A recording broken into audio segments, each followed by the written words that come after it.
As life comes to you, it produces within you desires that are beyond what you currently are experiencing. And so there is always this place that you would call forward or future from your current manifestations. We would call it present, because in the moment that you launch the desire, it becomes a reality unto itself that has attraction properties. And your inner being stands in that what you want to call forward place, where your inner being wants to call present place. And so really the secret to living happily ever after, or living happily in this moment, the key to having this moment be a happy moment, the key to that is knowing how to manage that gap between what you've just launched and what you still believe. Because your life causes you to desire more than what is. It happens all day, every day. But your now reality, which you mostly examine through your physical senses, causes you to hold tight to what is while you are reaching for more. Now that's uncomfortable. You call that yearning. Sometimes you call it desire. But a desire that is pure doesn't feel uncomfortable. Meaning a desire that you're not resisting, a desire that is not contradicted by habit of thought, which is what a belief is. A purely non-resisted, non-contradicted desire is bliss, and it is powerful. Oh, the power of a non-resisted desire, the power of a pure thought. That's what Source offers. That's why Source creates worlds. That's why Earth spins in its orbit in perfect proximity to other planets. Those thoughts thought by non-physical beings are non-resisted. They are not doubted. If it were up to humans to keep your Earth spinning in its orbit, you'd have forums on how it's not likely to last, how lucky you've been that it's gone this good this far, and who's responsible for the certain doom. But the non-physical part of you, that non-physical energy that we call non-physical, sometimes you call it God, we call it Source, this non-physical energy is not doubtful, it's not hateful, it's not vulnerable, it just knows.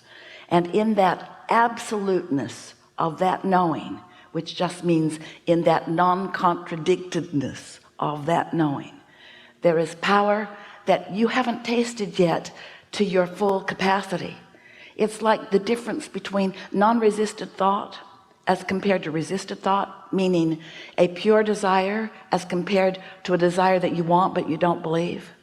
Pure thought is equivalent to an atomic bomb, and normal human thought is equivalent to a firecracker.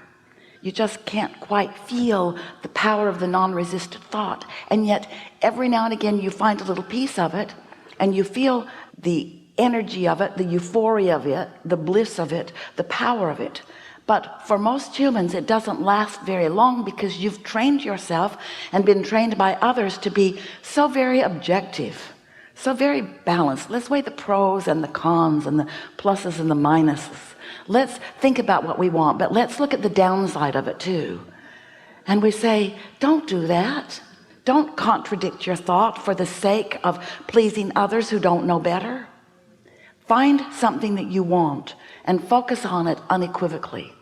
And as you look around at others like you who are creating their own reality, and you see someone who is particularly, apparently, masterful at it, in that they've accomplished a lot, they are masters in their art or masters in their science or blissful in their world, and as you get up close enough that you get to hear them or know them, you will notice these things about them. They speak of what they want, but they don't talk against it. They don't talk against their own desires. Jerry wrote a paper, Esther's Jerry, dearly departed, dearly not departed, but partly departed. Part of him departed, most of him still here. It's hard to explain. He croaked. He wrote a paper some years ago entitled "Keep Your Ideas to Yourself Until They Are Fully Developed," because he watched so many people who he was counseling in financial matters who would have a desire and they would speak it to those around them who didn't believe in them, who didn't believe in success at all, perhaps. But people are so quick to warn each other about pitfalls, and that's contradicted thought. People are so quick to look for the downside of things. That's contradicted thought. But the difference that we want you to know and feel by the time you walk out of this room today is that the only difference worth really noting between you and your inner being, who is non-physically focused, is that your inner being never speaks against you or against your ideas of desire. And when you do, you cause a kind of separation. There's no possibility of separation, but you pinch yourself off from the fullness of who you are, and that pinched off state of being feels to you like negative emotion. Your emotions are your indicator of how in alignment you are, how fully and wholly you are, or how you are contradicting your own desire. Have you ever had an experience with another human? Usually they're related to you in some way, or married to you, or working with you, or living next door, or complete strangers, and you are having a conversation with them about something that you believe deeply in, and they believe deeply in it too. They just don't agree with you. And so you explain your perspective, which just makes them come on stronger with theirs, and then they explain their perspective, which just makes you come on stronger with yours. And so you've got this sort of tug of war going, and rarely is there any consensus that is formed under those conditions, because you just dig in a protective state to defend your position. Have you ever had that experience? Children?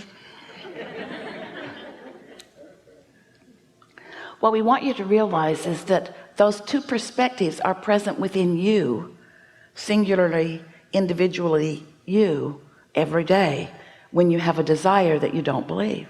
I want more money, but I've never had enough money. I don't know anybody that really has enough money. My parents didn't have enough money. And while that is factually accurate, it doesn't need to remain that way. But the reason it does remain that way is because when you keep that vibration active as a belief, then your desire can't get far out ahead of it. And this is the thing, this is the premise that we want you to begin with today. We want you to listen to what we say next and try to get your thoughts around this, because as you accept this progression of your evolution, as you hear this simple premise that we're going to put forward right here, everything else will be easy for you from now on as you are creating your own reality. So here's the premise. You came from non-physical, but not all of you came. And in this physical body, you have a role to play in the co-creation between you and your non-physical counterpart. You said, I'll be on the leading, not bleeding, leading edge. I'll explore contrast, and I will come to my own personal conclusions of what I would prefer beyond what is. And your inner being said, and when you do that, we will accept from you the essence of what you are asking for, and we will hold it in a non-resistant state while you find a way of bringing your beliefs to match it.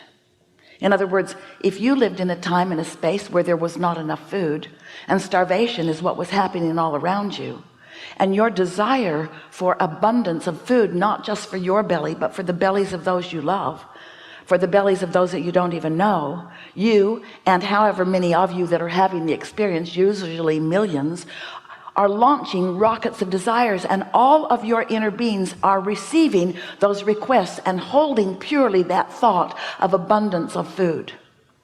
But the reality of your starvation in your human form keeps you from believing that, keeps you from accepting that, because what is so powerfully witnessed by you. And you would feel like a fool to pretend abundance when it isn't evident around you. And so your now reality keeps you in starvation mode, starvation of relationships, or starvation of clarity, starvation of abundance of all manner, because what is, in terms of what you're seeing and hearing and smelling and tasting and touching, feels so real to you. And we want you to accept that while that is a reality, there is a vibrational reality that is the beginning of all things that are coming. And so these are the words that we want you to capture here, that we want you to focus with us upon. Get out ahead of it. Get out ahead of it. Now, what do we mean by that? So you know what you don't want, you know what you do want. Your desire got out ahead of your belief. It got out ahead of it. In fact, it got so out ahead of it, atomic bomb compared to firecracker kind of ratio. It got so far out ahead of it that source and that which you call God and all manner of that which is goodness, all non-physical, is focused with you on your new out ahead of it desire. Out ahead of it. Now you could translate that literally, out ahead of it, meaning it hasn't manifested yet. Like the seed in the ground is out ahead of the corn stalk that will grow and the ear of corn that will grow.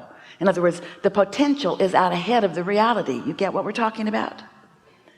But if the farmer didn't believe in the process of the seed becoming the ear of corn, then he would never plant the seed. And so often humans don't plant the seed because they want the corn to show up right now. Now we know you get that in terms of corn,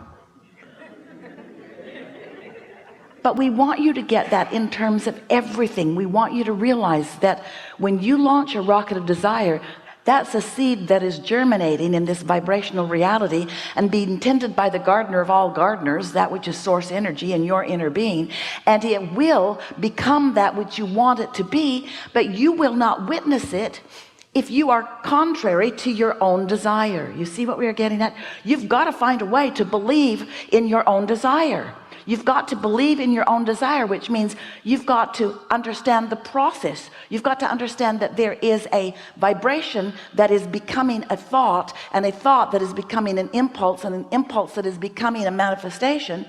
In fact, let's call the thought a manifestation too, and let's call the impulse a manifestation too. In other words, let's start watching for the evidence of your desires turning to things that you can witness, rather than needing the thing to be there first so that you can then believe in it.